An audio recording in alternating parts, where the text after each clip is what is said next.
இஃப்தார் நோன்பு துறப்பு நிகழ்ச்சியில் மும்மதத்தினரும் பங்கேற்றனர்.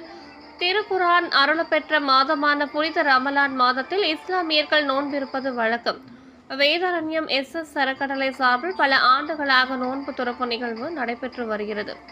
இன்று மாலை வேதாரண்யம் சர்வ கட்டளை இஸ்லாமியர்கள் தொழுகை கூட்டத்தில் நோன்பு துறப்பு நிகழ்வு எஸ் அறக்கட்டளை சார்பில் நடைபெற்றது. இந்நிகழ்ச்சிக்கு வருகை தந்த தோப்புதுறை ஜமாத் மன்றத்தினர், இந்துக்கள் மற்றும் கிறிஸ்தவர்கள் உள்ளிட்ட இஸ்லாமியர்கள் அனைவரையும் எஸ் அறக்கட்டளை தலைவர் லயன் எஸ் தென்னரசு வரவேற்றார்.